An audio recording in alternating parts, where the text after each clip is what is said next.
Bullies tried to break the new teacher. In 60 seconds, they were begging for forgiveness. The morning fog hadn't lifted from Riverside Valley when Elena Reyes pulled into the parking lot of Northfield Academy, her 10-year-old Honda Civic looking conspicuously modest among the scattered pickup trucks and worn sedans that populated the faculty section. At 26, she was younger than most of the students' parents, a fact that hadn't escaped the hiring committee's attention during her interview 3 months prior. They'd grilled her about classroom management, questioned her ability to handle the notorious senior class that had already driven away 2 veteran substitutes that year alone. But Elena had smiled through it all, her dark eyes steady and confident in a way that made the principal, Mr. Davidson, take a chance on her despite his reservations. The building itself seemed to lean slightly, as if exhausted from decades of containing teenage energy and rebellion. Paint peeled from the corridors in abstract patterns, and the lockers bore the scars of countless combinations forgotten, forced open, and slammed in frustration. Elena's classroom assignment was room 312, 3rd floor, end of the hall, what the other teachers called Siberia because of its isolation from the main office. She'd arrived an hour early to prepare, arranging desks in a semicircle rather than traditional rows, hanging literary posters she'd collected from various bookstores over the years, and writing her name in careful script across the whiteboard. The first students to arrive were the quiet ones, the observers who slipped in like shadows and took seats near the windows or against the back wall. Elena greeted each one by name, having memorized the roster the night before, a small gesture that earned her surprised glances and tentative nods.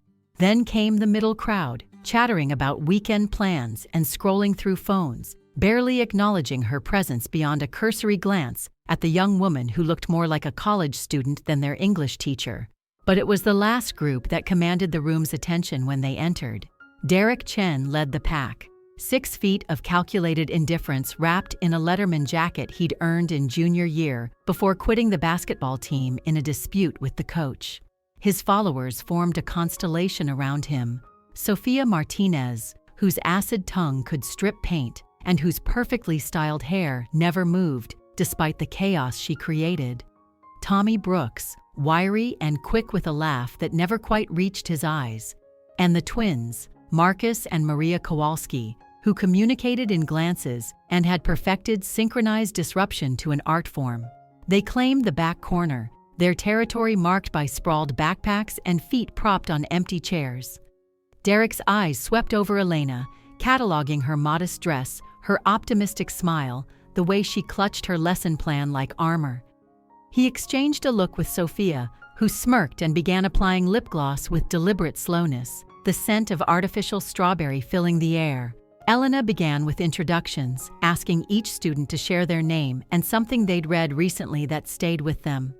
The exercise moved through the room with varying degrees of enthusiasm and honesty until it reached Derek's corner. He leaned back, chair balanced on 2 legs, and said he'd read the back of a cereal box that morning. Very profound stuff about whole grains. His crew laughed on cue, and Elena nodded thoughtfully, asking him what brand, whether he preferred fiction or non-fiction cereal boxes, turning his mockery into a conversation that left him slightly off balance. The lesson plan for that first day focused on voice and perspective in literature, using excerpts from various authors to demonstrate how the same event could be told differently, depending on who held the pen. Elena moved through the room as she taught, her voice carrying without shouting, her enthusiasm genuine but not overwhelming. She'd learned long ago that teenagers could smell fake interest like sharks scenting blood in the water. 20 minutes in, the first paper airplane sailed past her shoulder, expertly folded and launched with precision. Elena didn't flinch, didn't pause in her explanation of narrative reliability.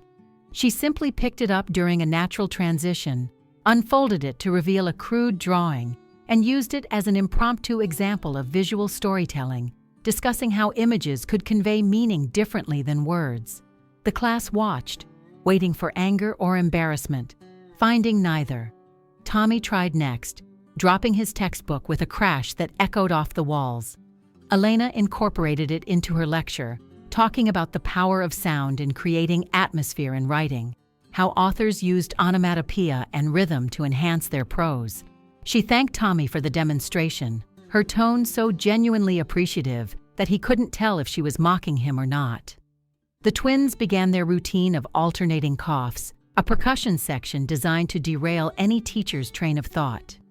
Elena pulled 2 bottles of water from her bag, set them on their desks with motherly concern, and continued teaching while walking between them, her presence somehow making the continuation of their performance impossible without looking genuinely ill.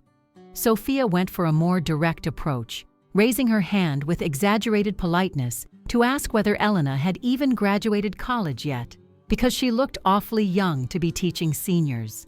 The question hung in the air like a challenge, the class collectively holding its breath. Elena smiled, said she'd graduated summa cum laude 2 years ago, had spent a year teaching English abroad in Japan, and another year completing her master's thesis on contemporary American literature while substitute teaching in inner-city schools that made Northfield look like a country club. The comparison wasn't lost on anyone, especially when she mentioned the metal detectors and mandatory security escorts she'd dealt with at her previous placement. Derek watched all of this with growing frustration. His crew's usual tactics were failing. Worse, they were being transformed into teaching moments that actually engaged some of the other students. He could see Jessica Palmer, usually too timid to speak, actually taking notes.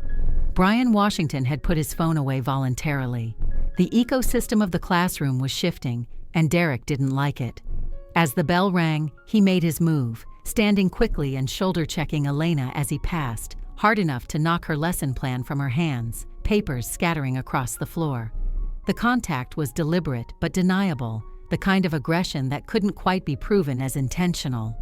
The class froze, waiting for her reaction. Elena steadied herself, then began collecting the papers. Several students moved to help, but she waved them off gently, gathering each sheet with methodical calm. When she stood, Derek was still there, waiting for anger or tears or a threat of detention. Instead, she looked him directly in the eye and said quietly, just loud enough for those nearest to hear, that she understood he was testing boundaries, that it was natural, even healthy in a way, but that physical contact crossed a line that would have consequences if repeated. Her tone wasn't threatening or pleading, just matter of fact, like stating that water was wet or that gravity pulled things down. Derek left without responding, his crew trailing behind, but something in his swagger had diminished slightly. The other students filed out more slowly, several nodding goodbye to Elena, a courtesy they hadn't extended to a teacher in months. In the faculty lounge that afternoon, Elena listened to the other teachers' war stories, their predictions that Derek's crew would escalate, their advice ranging from preemptive detention to involving administration immediately. Mrs. Peterson, who'd taught at Northfield for 30 years, patted Elena's shoulder sympathetically and said the Chen boy had been trouble since middle school, that his parents' divorce had made him angry at the world, that he'd probably end up like his older brother, expelled and working at the gas station on Route 9. Elena absorbed all of this, but kept her own counsel. She'd seen angry kids before, had been one herself after her father left when she was 12, her mother working 3 jobs to keep them afloat. She'd channeled her rage into books, into education, into proving everyone wrong who said she'd never amount to anything.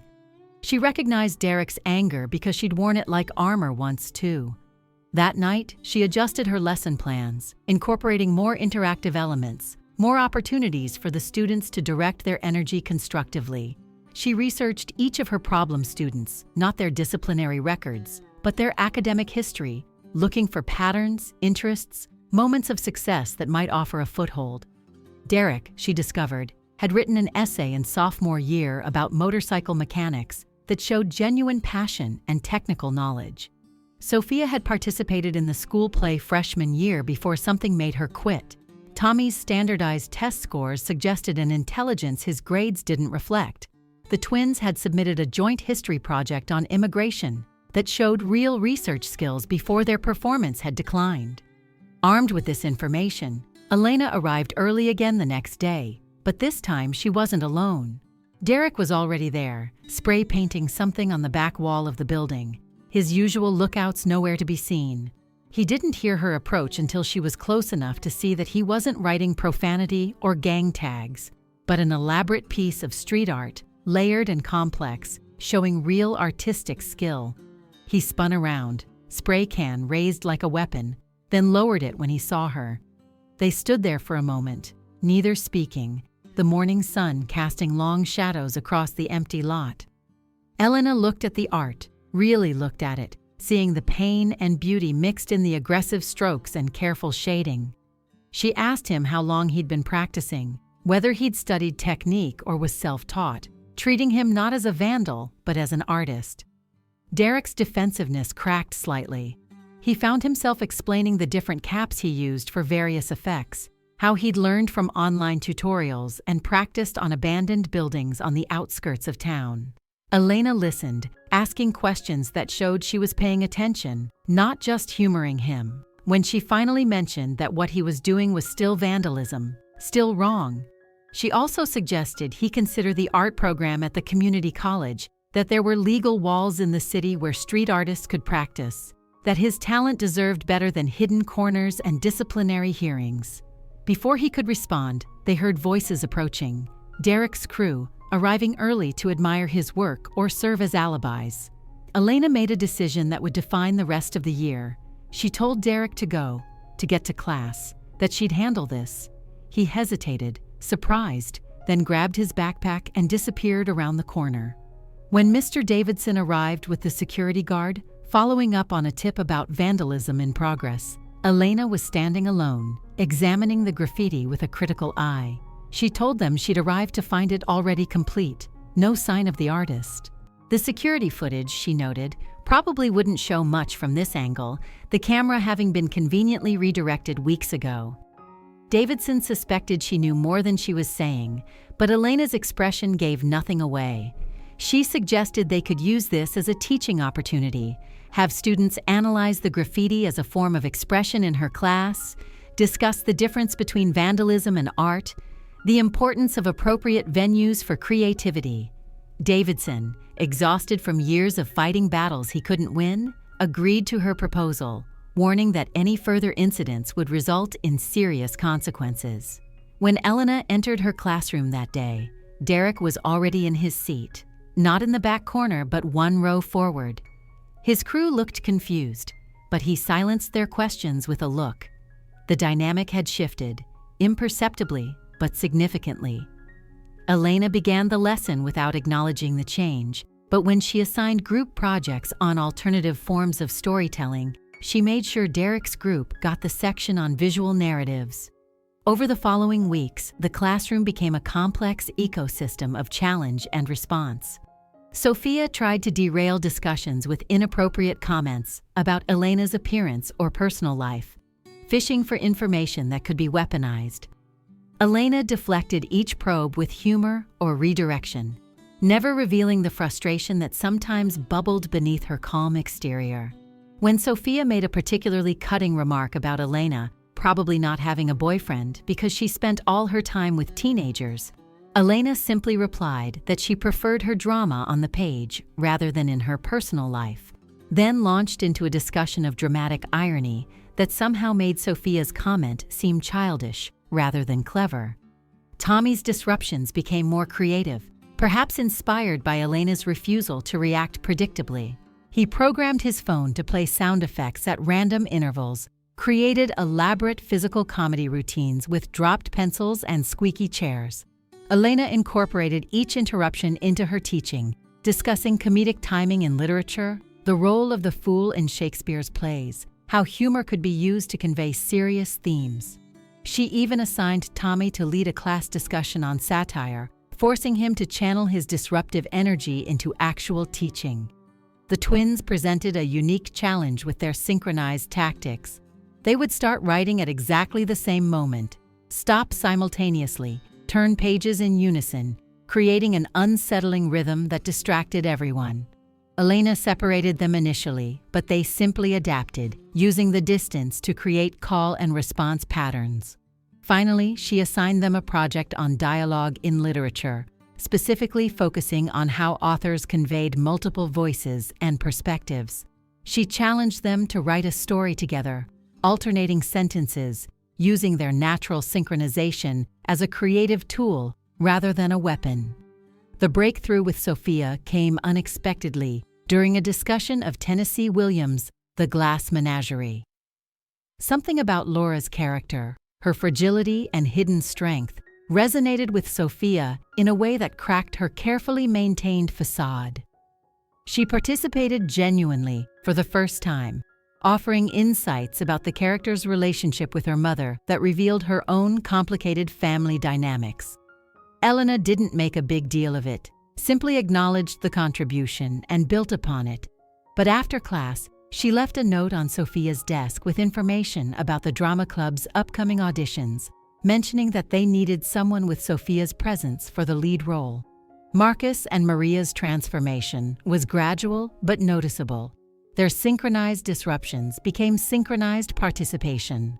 They started writing stories together, complex narratives that wove between their two perspectives, creating something neither could have achieved alone. Elena showcased their work, with their permission, as an example of collaborative creativity, and suddenly, the twins went from being seen as weird to being recognized as talented. Tommy's evolution was perhaps the most dramatic.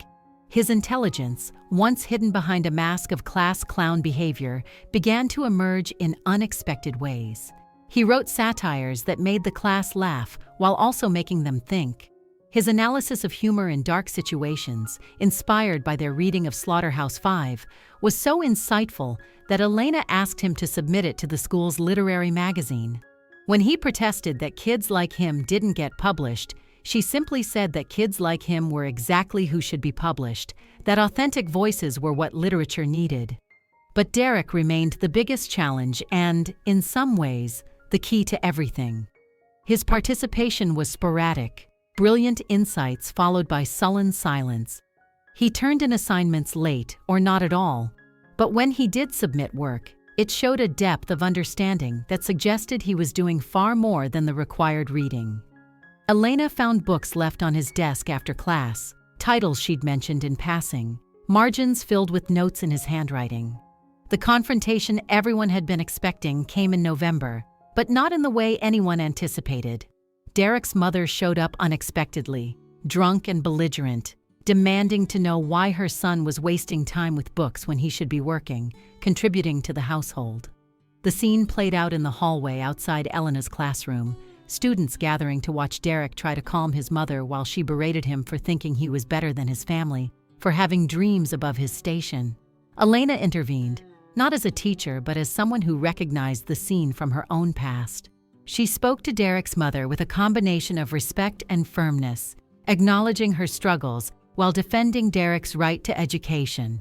She mentioned the artistic talent Derek had, the potential colleges that might offer scholarships, the doors that could open with the right support. When Derek's mother spat, that college was for rich kids, not people like them.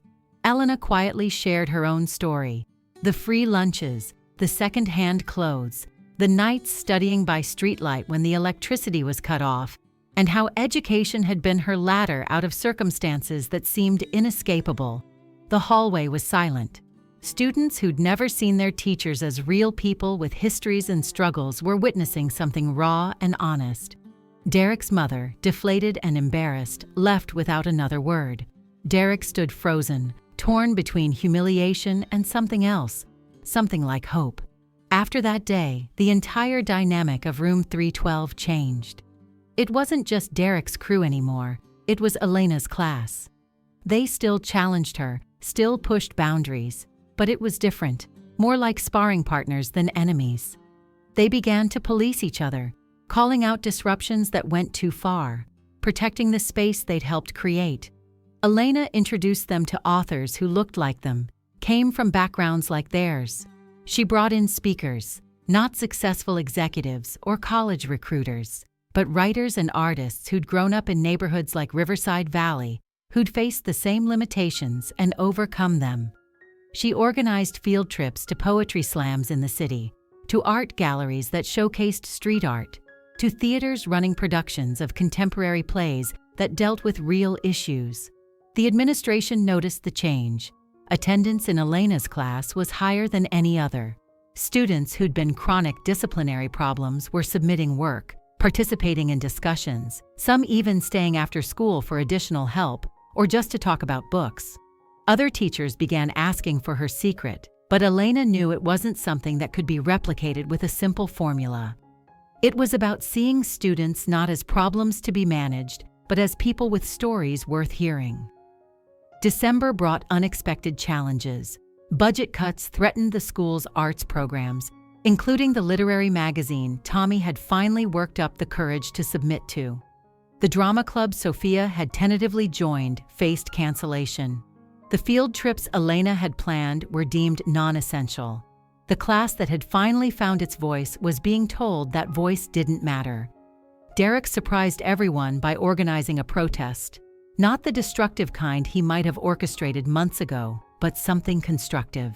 He created a series of murals on temporary boards, displayed around the school, showing what the arts meant to students. Sophia wrote and performed a monologue about finding herself on stage.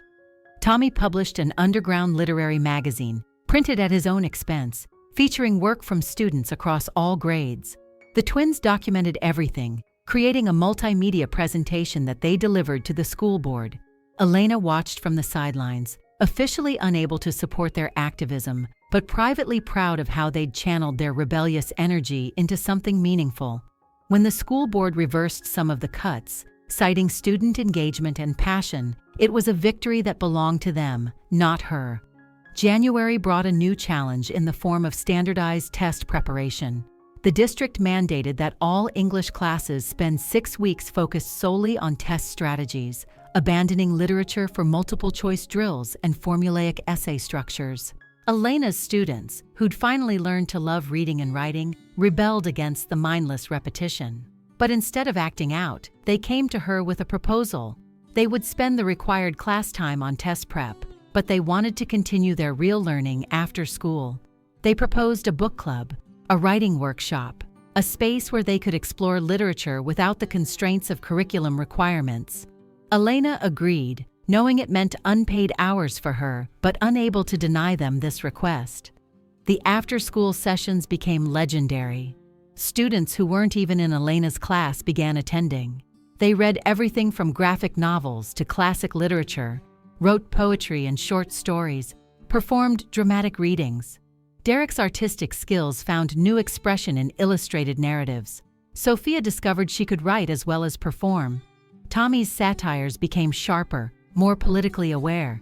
The twins began a collaborative novel that grew week by week, but success brought scrutiny. Some parents complained that Elena was filling their children's heads with unrealistic expectations.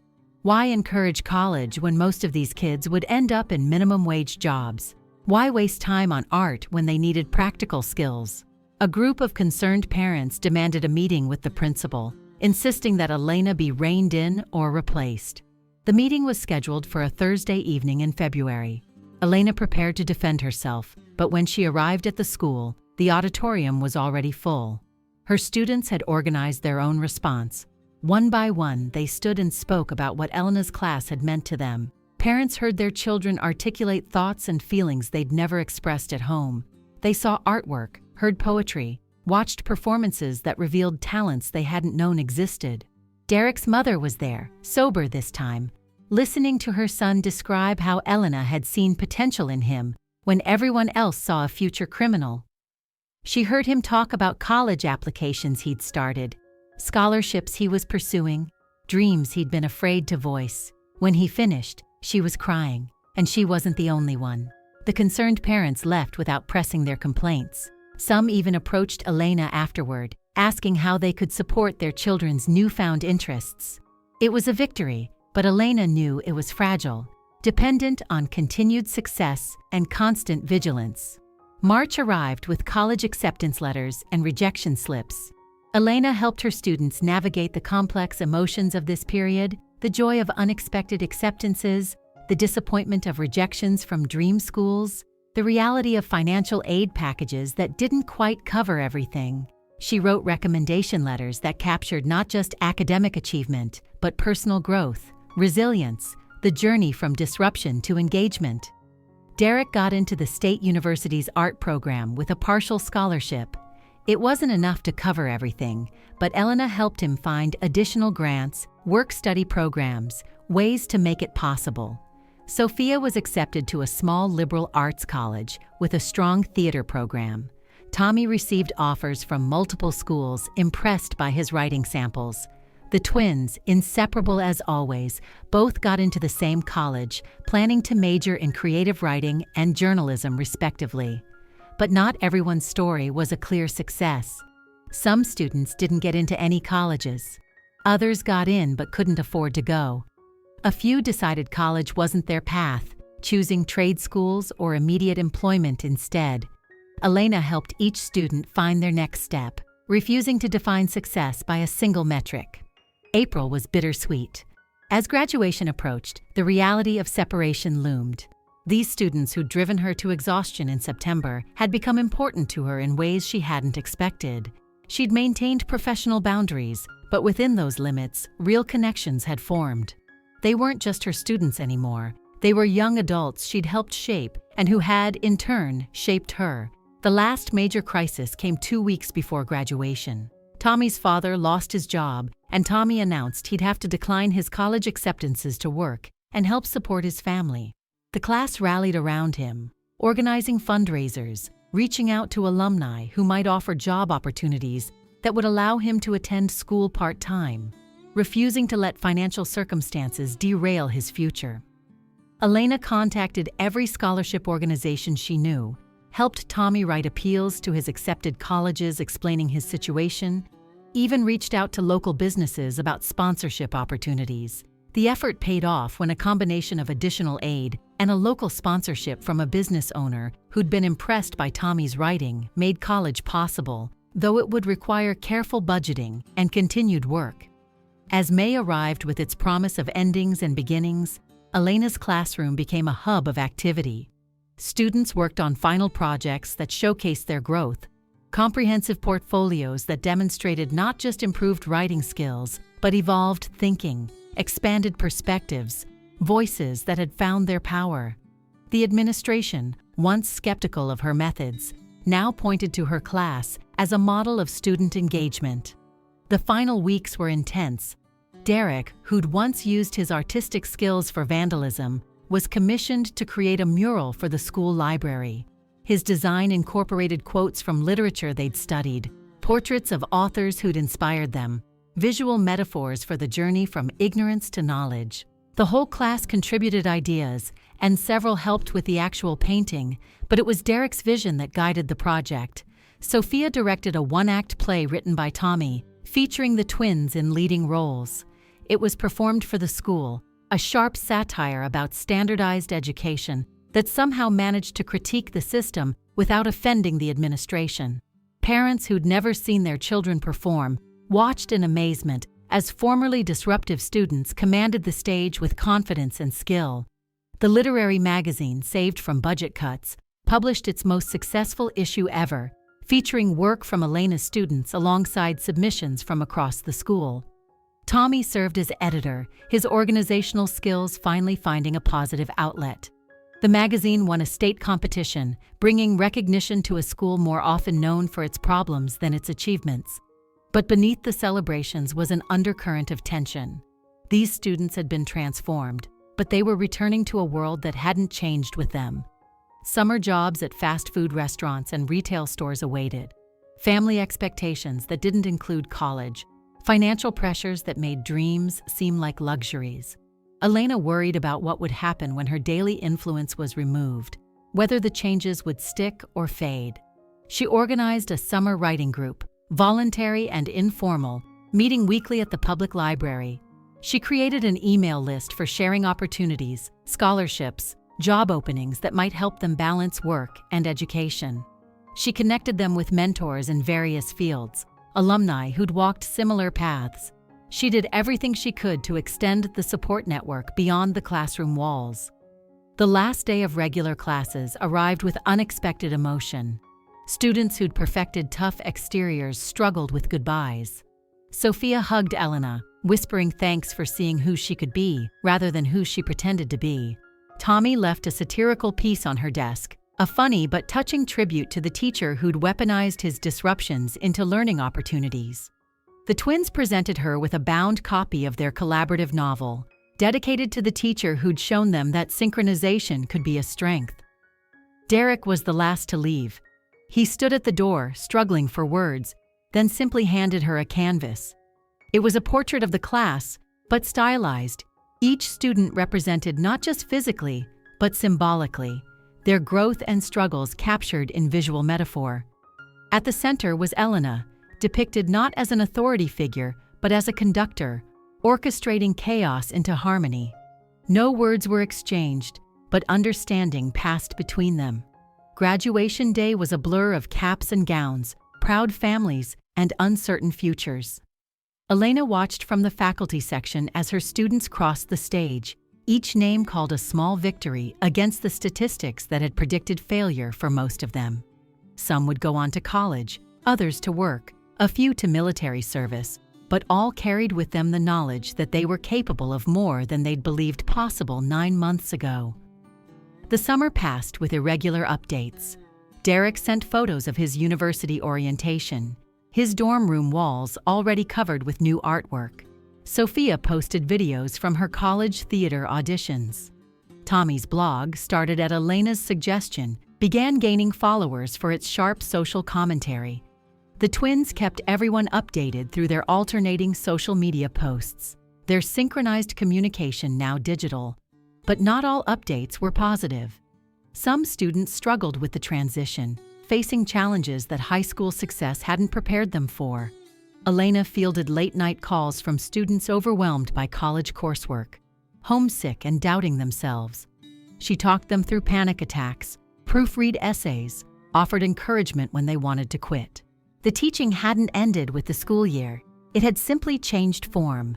When August came and Elena prepared for a new school year, she reflected on what had transpired. Room 312 held memories now, ghosts of transformation that would influence how she approached her new students. She'd learned as much as she'd taught, discovering that education wasn't about control, but connection, not about discipline, but direction. The new senior class entered with their own reputations, their own defenses, their own potential waiting to be unlocked. Elena recognized the patterns, the defensive positioning, the probing for weakness, but now she also recognized the fear beneath the bravado, the dreams beneath the disruption, the voices waiting to be heard. On the first day, when the inevitable paper airplane sailed past her head, she smiled, picked it up, and began again the delicate work of transformation. But this time, she had allies. Derek had left something on her desk, a note for the new troublemakers, advice from someone who'd walked their path. It was simple but powerful. She's tougher than she looks. You can waste your year fighting her, or you can let her show you what you're capable of. Your choice. The note circulated among the new class's rebels, creating curiosity where there might have been only hostility. They tested her, of course, but with less venom, more curiosity. Word had spread about what happened in room 312 the previous year, how the worst students had become the most successful, how the teacher who looked like she'd break had instead broken through. Elena's methods evolved with each new class, but the core remained constant. See the person, not the problem. Channel the energy, don't suppress it. Create space for growth while maintaining boundaries. Show them their own potential through literature, through writing, through art, through whatever medium spoke to them.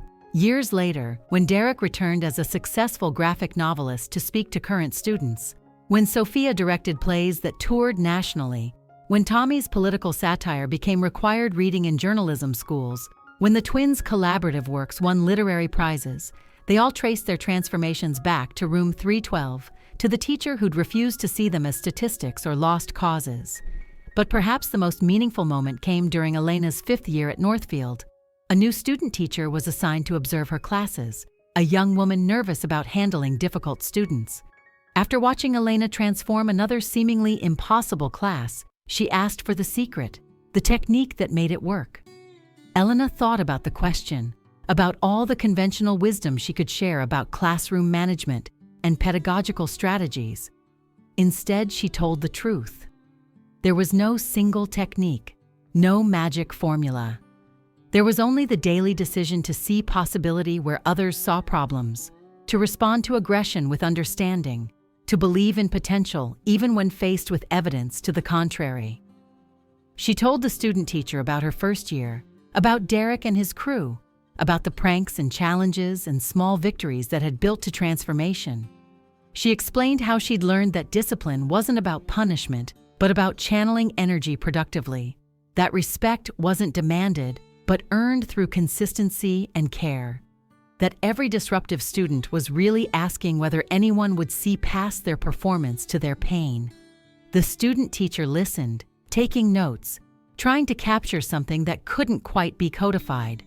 She watched Elena work with her current students, saw how she navigated their resistance with patience and humor, how she transformed their weaknesses into strengths, their disruptions into discussions. One day, a particularly difficult student threw a book across the room in frustration, cursing about the pointlessness of reading dead authors. The student teacher tensed, expecting punishment, detention, administrative involvement. Instead, Elena picked up the book, examined it thoughtfully, and asked the student what specifically had frustrated him. Was it the language, the themes, the distance between the author's world and his own? The student, surprised by the genuine inquiry, admitted he couldn't understand why they had to read about people whose lives had nothing to do with his reality. Elena nodded, then asked the class if anyone else felt this way. Hands rose tentatively. She then led a discussion about relevance in literature, about finding universal themes in specific stories, about how understanding different perspectives could illuminate their own experiences. By the end of the period, the book-throwing student was engaged in a heated but productive debate about whether Shakespeare's jealousy in Othello was different from modern jealousy. He'd forgotten his initial anger, absorbed in the intellectual challenge of defending his position. The student teacher watched in amazement as disruption transformed into engagement without a single disciplinary measure. After class, she asked Elena how she'd stayed so calm. Elena admitted she hadn't always been able to maintain that composure, that her first year had included nights of crying in her car, moments of wanting to quit, times when she'd questioned whether she was making any difference at all. But she'd learned that her reaction determined the outcome more than the student's action, that meeting aggression with aggression only escalated conflict, while meeting it with curiosity often revealed the real issue beneath the behavior. The years accumulated, each class bringing new challenges and rewards. Elena's methods became legendary in the district, her classroom a destination for observers wanting to understand how she consistently transformed the most difficult students. But she resisted attempts to systematize her approach, knowing that what worked was the human element, the individual response to individual need, the flexibility to adapt rather than apply rigid formulas. Some years were harder than others. Not every student transformed. Some remained resistant despite her best efforts, their walls too high or their circumstances too overwhelming. These failures haunted her, made her question her methods, pushed her to evolve and adapt.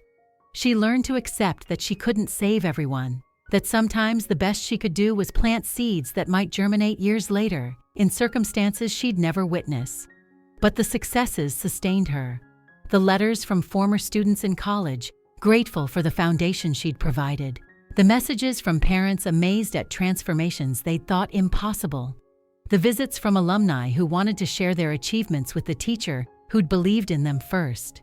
These moments made the difficult days worthwhile, reminded her why she'd chosen this path. The pivotal moment, the one that had started it all, remained vivid in her memory. That morning when Derek had tried to break her with his shoulder check, when she'd had to decide in an instant whether to meet force with force or find another way. That choice, to see the pain behind the aggression, to respond with calm strength rather than reactive anger, had set the tone for everything that followed. She thought about that moment whenever new students tested her, whenever parents questioned her methods, whenever administrators suggested more traditional approaches might be easier. That moment had taught her that the easy way was rarely the effective way, that real change required risk, patience, and the courage to see beyond surface behaviors to deeper needs. 10 years into her career at Northfield, Elena received an unexpected visitor. Derek's mother appeared at her classroom door, sober for 5 years now, carrying a box of homemade cookies and a thank you card signed by multiple family members. She explained that Derek's success had inspired his younger siblings, that the whole family dynamic had shifted when they saw what was possible. She cried as she thanked Elena for seeing something in her son that she'd been too overwhelmed to recognize. That afternoon, Elena sat in her empty classroom, the same room 312 where it had all begun, now decorated with artwork from former students, filled with books donated by successful alumni, its walls bearing witness to hundreds of transformations. She thought about the young teacher who'd walked in that first day, terrified but determined, armed with little more than belief in the power of education and her own hard-won understanding of struggle. She'd learned so much since then. That teaching wasn't about imparting knowledge, but about awakening curiosity. That classroom management wasn't about control, but about creating space for growth. That the students who pushed hardest against boundaries were often the ones who needed them most.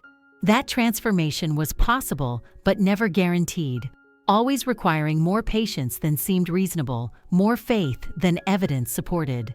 The next morning brought new challenges. A student named Phoenix, transgender and facing harassment from peers, seeking refuge in Elena's classroom. A group of girls who'd formed their own disruption crew, more sophisticated in their tactics than Derek's group had ever been. A boy named Carlos, whose learning disabilities had been masked by behavioral problems, desperately needing someone to recognize his intelligence despite his inability to demonstrate it through traditional methods. Elena faced each challenge with the accumulated wisdom of her years, but also with fresh eyes, recognizing that each student's story was unique, deserving of individual attention rather than categorical response. She adapted her methods, learned new strategies, consulted with specialists when needed, always keeping the ultimate goal in sight, helping each student find their voice, their strength, their path forward. The girls' crew, led by someone named Ashley, who reminded Elena painfully of Sophia but with deeper anger, proved particularly challenging. They used social media to coordinate disruptions, created elaborate schemes that were harder to redirect into learning opportunities. But Elena persisted, finding ways to engage them through contemporary literature that addressed their concerns, through writing assignments that let them express their frustrations productively, through discussions that validated their anger while challenging them to channel it constructively. Phoenix found in Elena's classroom not just refuge, but advocacy. Elena educated herself on transgender issues, ensured proper pronoun usage, created reading lists that included transgender authors. She facilitated difficult conversations with other students, turning potential conflict into opportunities for understanding. When parents complained, she stood firm, protecting Phoenix's right to education in a safe environment while diplomatically educating those who struggled with acceptance. Carlos required different strategies entirely. Elena worked with special education services to develop accommodations that revealed rather than masked his capabilities. She introduced alternative assessment methods, let him demonstrate understanding through art and discussion rather than just written tests. His transformation was slower, less dramatic than Derek's had been, but equally meaningful as he gradually realized that his learning differences didn't mean he was stupid, just that he processed information differently. Each success added to the legacy of Room 312. Former students returned as mentors, sharing their stories with current students who needed to hear that transformation was possible. The walls accumulated more artwork, more photographs, more evidence that this space was different, special, a place where the impossible became possible through patience, understanding, and unwavering belief in potential. The 15th year brought unexpected recognition. Elena was nominated for a National Teaching Award, her methods studied and documented by educational researchers. She resisted the attention, worried that publicity would somehow diminish the intimate nature of what happened in her classroom. But her former students insisted she accept the recognition, arguing that her methods needed wider exposure, that other teachers needed to learn what she discovered through trial and error. The award ceremony was surreal. Elena sat in a hotel ballroom in Washington, D.C., listening to someone describe her teaching philosophy, her success with difficult students, her innovative approaches to engagement. They played a video featuring testimonials from former students. Derek appeared, now an established artist, describing how she'd changed his life's trajectory. Sophia spoke about finding her voice through Elena's encouragement. Tommy, now a successful journalist, credited her with teaching him to channel his disruptive energy into incisive commentary. But what moved Elena most was the message from the quiet students, the ones who'd never caused trouble but had been transformed just as profoundly. They spoke about how watching her handle disruption with grace had taught them about conflict resolution, how her inclusive methods had made them feel valued despite not being the squeaky wheels, how her classroom had been a safe space for all students, not just the troublemakers. Returning to Northfield after the ceremony, Elena found her classroom decorated with congratulations from current students. They'd organized it themselves, wanting her to know that the recognition was deserved, that what happened in room 312 mattered to them as much as it had to previous generations of students. Phoenix had created a banner reading "Our Hero," which embarrassed Elena but also touched her deeply. As she prepared for another year, Elena reflected on the journey from that first terrifying day to this moment of recognition. The core challenge remained unchanged: reaching students who'd built walls against education, who'd been failed by systems and circumstances, who needed someone to see past their defenses to their potential. But now she had proof that her methods worked. Testimonials from hundreds of transformed students, evidence that patience and understanding could succeed where punishment and rigidity failed. The new school year brought familiar patterns with unique variations. A student named Jaden who used humor as a weapon, more sophisticated than Tommy had been, harder to redirect. A group of athletes who treated academic work as beneath them, convinced that their physical prowess was their only valuable asset. A girl named Destiny whose anxiety manifested as aggression, lashing out at anyone who tried to help her. Elena approached each with strategies refined over years but adapted to individual needs. Jaden found himself appointed class comedian, responsible for starting each period with appropriate humor, his weapon transformed into a tool for engagement. The athletes discovered literature about sports psychology, about the mental game behind physical performance, gradually understanding that intellectual development enhanced rather than diminished their athletic capabilities. Destiny required the most delicate touch, trust built slowly through consistent support and gradual challenges that proved she could succeed without perfection. Midway through that year, the confrontation everyone had been unconsciously waiting for finally occurred.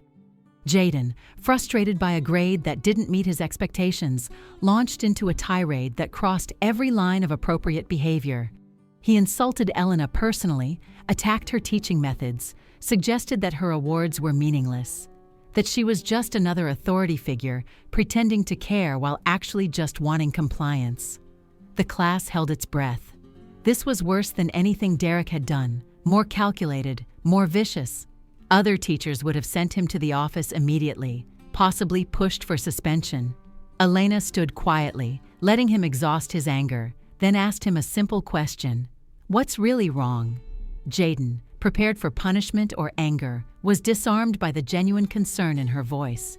He broke down, admitting that his parents were divorcing, that his college plans were crumbling because they couldn't afford tuition anymore, that he felt like his future was disappearing, and he didn't know how to handle it. The comedy had been masking despair, the attacks a cry for help from someone who didn't know how to ask for it directly. The class watched as Elena guided Jaden through his crisis, not excusing his behavior, but understanding its source, helping him find resources for both emotional support and practical solutions to his college concerns. By the end of the period, Jaden had apologized, not because he was forced to, but because he genuinely recognized the inappropriateness of his outburst. More importantly, he had a plan for moving forward, support systems in place, and the knowledge that someone cared enough to see past his worst moment to his best potential. That incident became another piece of Room 312's mythology, The story passed down to new students about the teacher who could weather any storm, who saw pain where others saw problems, who transformed even the most aggressive challenges into opportunities for growth. It set a new standard for the classroom culture, showing that even severe disruption could be met with compassion rather than punishment, that understanding trumped authority, that every behavior had a cause worth exploring. As years accumulated into decades, Elena's impact spread far beyond her classroom. Former students became teachers themselves, implementing her methods in their own classrooms. Others became social workers, counselors, youth advocates, inspired by her example to see potential in difficult populations. Some wrote books, created art, started businesses, always carrying with them the lesson that transformation was possible, that current circumstances didn't determine future possibilities. The day finally came when Elena announced her retirement. 30 years in room 312 had taken their toll, not breaking her but wearing her down. The emotional investment in thousands of students, leaving her exhausted in ways that sleep couldn't cure. She'd given everything to her students, and now, approaching 60, she felt it was time to step back, to let someone else carry the torch. The announcement triggered an unprecedented response.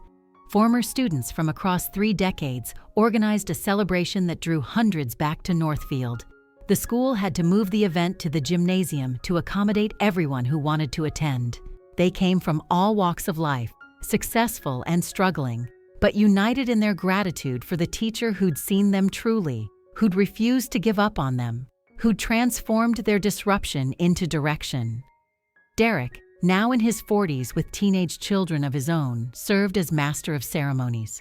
He'd become successful enough to establish a scholarship fund for Northfield students pursuing art, naming it after Elena, despite her protests.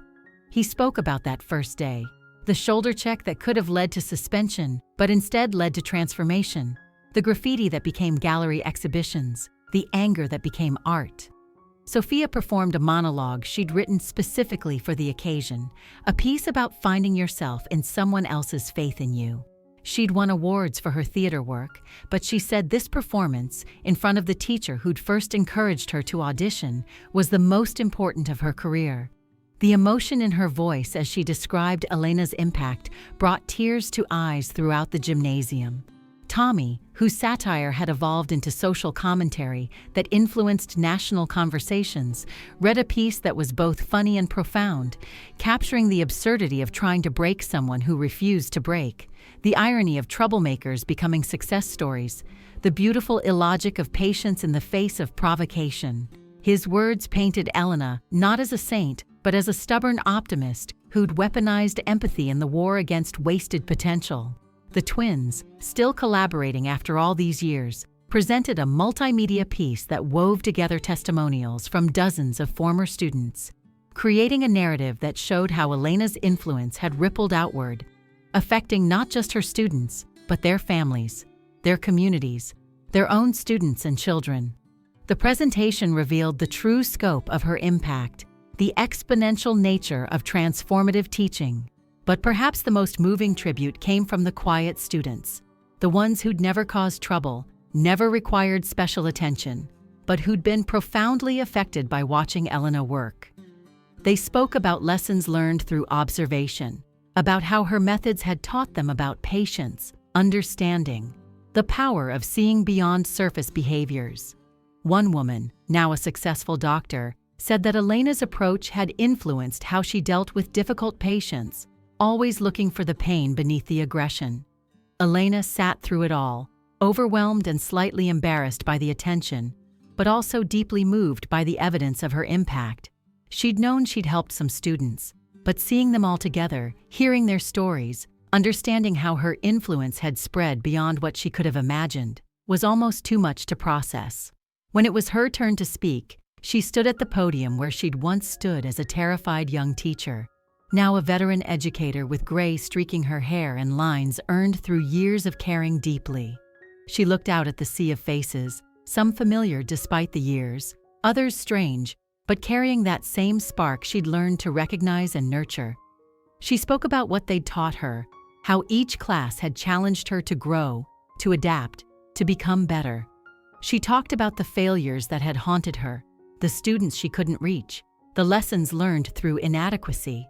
She shared her philosophy, refined over 30 years but essentially unchanged from that first day, that every student deserved to be seen, to be heard, to be believed in, even when they didn't believe in themselves. She told them about the moment that had defined everything, that split-second decision when Derek had tried to knock her down, when she'd chosen understanding over authority, curiosity over control. She explained how that choice had shaped every subsequent interaction, had become the foundation of her teaching philosophy, had proven over and over that transformation was possible when someone refused to accept surface definitions of troublemaker or lost cause. As she concluded, she issued a challenge to everyone present. Whether they were teachers or not, whether they worked with youth or not, they all had opportunities to see beyond surface behaviors, to respond to aggression with understanding, to believe in potential despite evidence to the contrary. She asked them to carry forward what they'd learned in room 312, to be the person who sees possibility where others see problems, who responds to pain with patience, who refuses to give up on difficult people because someone hadn't given up on them. The standing ovation lasted 10 minutes. People cried, hugged, reconnected with classmates they hadn't seen in years. The event became less a retirement party and more a celebration of what education could be when approached with heart and wisdom rather than just curriculum and discipline. Local media covered the event, spreading Elena's story beyond Northfield, inspiring teachers in other districts to reconsider their approach to difficult students. In her final weeks, Elena worked with her replacement, a young teacher named Marcus, who reminded her of herself 30 years ago, eager but terrified, armed with theoretical knowledge but lacking practical experience. She shared everything she could, not just techniques, but philosophy, not just strategies, but stories. She introduced him to former students who could serve as resources, connected him with support systems within the school, prepared him as best she could for the challenge of room 312. On her last day, the current students organized their own goodbye. Phoenix had coordinated the whole thing, getting even the most reluctant participants involved. They performed scenes from literature they'd studied, shared original writing inspired by class discussions, presented artwork that captured their journey from resistance to engagement. Jaden performed a comedy routine that was actually funny rather than defensive, showing how much he'd grown since his breakdown earlier in the year. As the final bell rang and students filed out, many hugging her despite the usual teenage reluctance for such displays, Elena stood in room 312 one last time. The walls held 30 years of history, artwork from hundreds of students, photographs capturing moments of triumph and transformation. She thought about the young teacher who'd entered this room terrified but determined, who'd faced down bullies and doubters, who'd proven that patience could triumph over provocation, that understanding could overcome aggression. Marcus stood in the doorway, nervous about filling her shoes. She told him what she'd learned over 30 years, that he couldn't be her, couldn't replicate her methods exactly, but had to find his own way to reach difficult students. The core principles would remain: seeing the person, not the problem, channeling energy rather than suppressing it, believing in potential despite contrary evidence. But the application would be uniquely his. As she walked out of Northfield for the last time as a teacher, Elena carried with her thousands of stories, memories of transformation that had sustained her through difficult times, proof that one person could make a difference if they refused to accept that some students were unreachable. She'd started as a young woman trying to survive her first year and ended as a legend. But she knew the real legacy wasn't her reputation, but the ripple effects of every student who'd learned to see themselves differently, because someone had seen them differently first. Retirement brought its own challenges and rewards.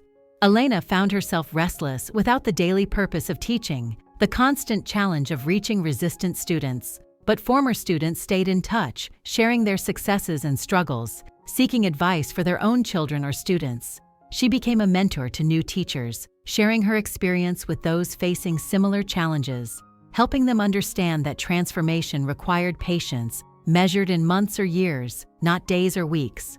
She wrote a book about her experiences, not a how-to manual, but a collection of stories that illustrated the principles she'd discovered.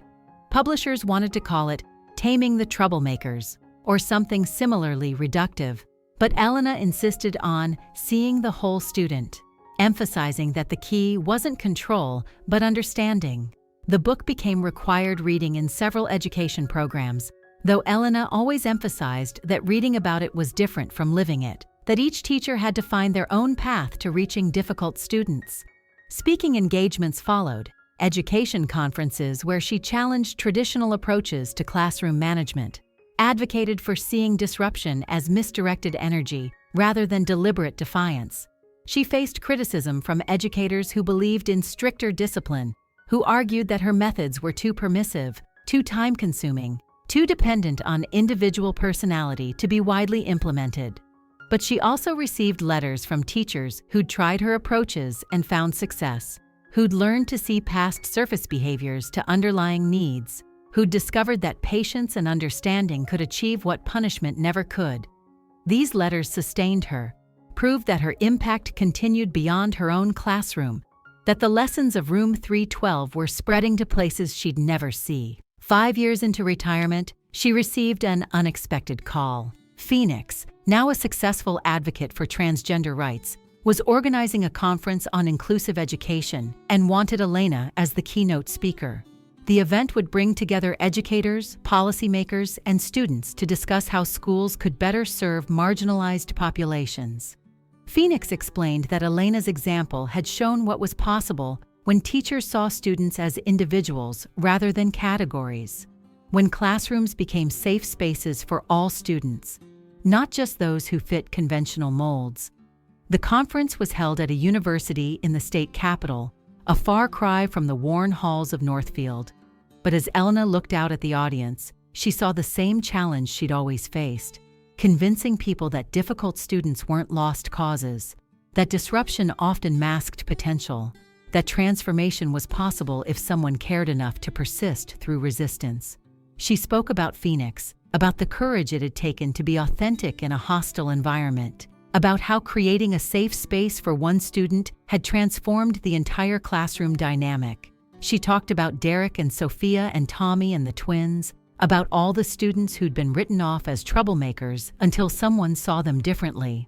She challenged the audience to reconsider their definitions of success, to value growth over compliance, to see education as transformation rather than just information transfer.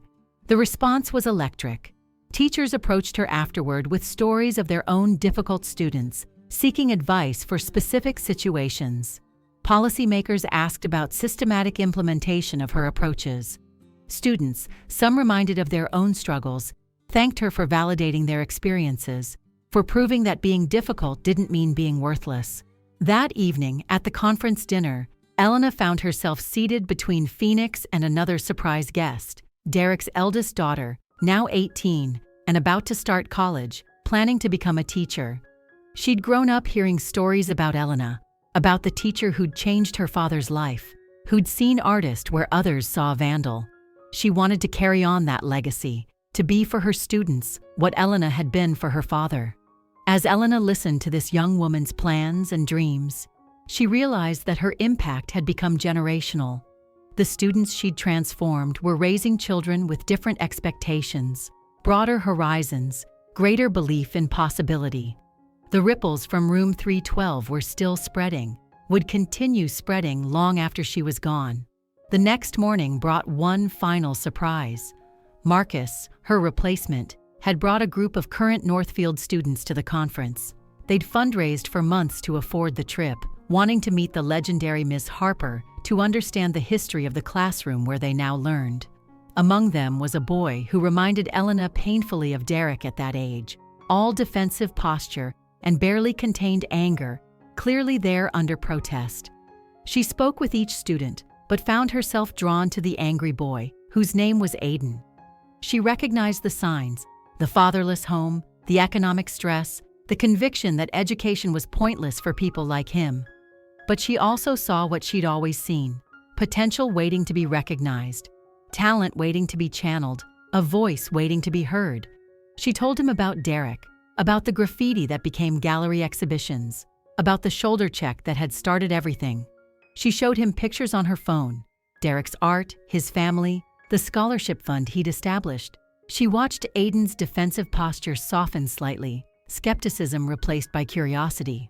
When she suggested he had similar potential, that his anger could become fuel for creation rather than destruction, she saw the same flicker she'd seen in hundreds of students over 30 years. The first crack in the armor, the beginning of possibility. Marcus later told her that the trip had transformed Aiden, that he'd returned to Northfield with new purpose, channeling his anger into powerful writing that surprised everyone, including himself. Another ripple from room 312, another transformation begun by someone refusing to accept surface definitions. As Elena aged, her direct involvement decreased, but her influence continued to spread. The book became a documentary, former students sharing their stories on camera, the narrative of Room 312 reaching audiences worldwide. Teachers from different countries wrote to say they'd implemented her methods, adapted to their own cultures and contexts, but maintaining the core principle of seeing students as people rather than problems. On her 70th birthday, Northfield renamed Room 312 the Elena Reyes Classroom, a permanent tribute to the transformation that had occurred within those walls. The ceremony brought together generations of students, from her first class to current ones, all connected by the thread of her influence. Derek, now a grandfather, spoke about how Elena's belief in him had changed not just his life, but his entire family's trajectory. Phoenix discussed how her acceptance had been life-saving in the most literal sense. Tommy, whose satire had evolved into social commentary that influenced national conversations, credited her with teaching him to channel disruption productively. But perhaps the most meaningful moment came when Aiden, now a successful teacher himself, stood to speak. He talked about meeting Elena years after her retirement, how that brief encounter had redirected his life, how he now tried to see his own difficult students the way she'd taught him to see himself. He represented the continuing legacy, the principles of Room 312, carried forward by those who'd never even been her direct students. Elena listened to it all with the satisfaction of someone who'd found their purpose and fulfilled it beyond their wildest expectations. She'd walked into Northfield as a frightened young teacher and transformed it into a place where difficult students were seen as opportunities rather than problems, where disruption was channeled rather than punished, where transformation was expected rather than surprising. As the ceremony concluded and people dispersed, Elena stood in the classroom one final time. It looked different now. Newer technology, updated furniture, fresh paint, but the essential spirit remained. Marcus had added his own touches while maintaining the core philosophy. Current student artwork covered the walls, testimonials to ongoing transformation, proof that the work continued. She thought about all the moments of crisis that had become breakthroughs, all the students who'd entered as troublemakers and left as success stories. All the times she'd chosen patience over punishment, understanding over authority. Each choice had been difficult in the moment, but had accumulated into a legacy that would outlive her, principles that would continue transforming students long after she was gone. The story of Room 312 had begun with a simple choice: to see a troubled student's shoulder check as a cry for help rather than an attack, to respond with curiosity rather than anger. That choice had cascaded into thousands of other choices, each building on the last, creating a philosophy of education that valued transformation over compliance, growth over grades, potential over performance. As Elena left the building for what would be the last time, she carried with her the knowledge that she'd answered the question every teacher faces. Had she made a difference? The answer surrounded her in the success of former students, in the continuation of her methods by other teachers, in the generational impact of transformation that rippled outward from every changed life. The bullies who'd tried to break her in that first 60 seconds had instead broken open their own possibilities, discovering that someone's refusal to see them as irredeemable had made them reconsider their own definitions of self. They'd begged for forgiveness not because they were forced to, but because they finally understood what they'd almost missed: the chance to become more than their worst moments, to transform disruption into direction, to find someone who saw their potential, even when they couldn't see it themselves. Room 312 stood as testament to the power of patience, the strength of understanding, the transformative potential of education, when approached with heart as well as mind. Elena Reyes had proven that the most difficult students often became the most successful when someone refused to give up on them, when someone saw past the surface to the person beneath, when someone chose love over law, understanding over authority, transformation over control. The legacy lived on in every teacher who chose curiosity over punishment, every student who found their voice through someone else's faith in them, every moment when disruption became discussion, when trouble became triumph, when someone refused to accept that difficult meant doomed. The 60 seconds that had started it all had expanded into decades of transformation, proof that sometimes the best response to aggression was not aggression in return, but the revolutionary act of understanding, the radical choice of patience, the transformative power of refusing to see enemies where there were only hurt children waiting for someone to see them truly. And in classrooms around the world, teachers face their own 60-second decisions, their own moments of choosing between authority and understanding, and increasingly, they chose, as Elena had chosen, to see potential where others saw problems, to respond to pain with patience, to transform disruption into direction. The ripples from Room 312 continued spreading, each new transformation creating its own ripples, an endless expansion of the simple principle that every student deserved to be seen, to be heard, to be believed in, especially when they couldn't believe in themselves. The story that had begun with bullies trying to break a new teacher had become something larger, a testament to the power of education when approached with wisdom and compassion, proof that transformation was possible at any age, in any circumstances, when someone cared enough to persist through resistance. Elena Reyes had walked into Room 312 as a young teacher trying to survive and had emerged as an educator who'd changed the definition of what teaching could be, showing that the most important lessons weren't always in the curriculum, that the most significant transformations happened not through force, but through faith, not through punishment, but through patience, not through breaking students, but through helping them break free from their own limitations. The bullies had indeed begged for forgiveness, but more importantly, they'd received it, along with something more valuable, the chance to become better versions of themselves, to prove that past behavior didn't determine future potential, to transform from problems into possibilities. And that transformation, multiplied across thousands of students over decades, had created a legacy that would continue long after the last person who'd known Elena personally was gone. Principles of education that transcended time and place, the eternal truth that seeing someone's potential was often the first step in helping them achieve it.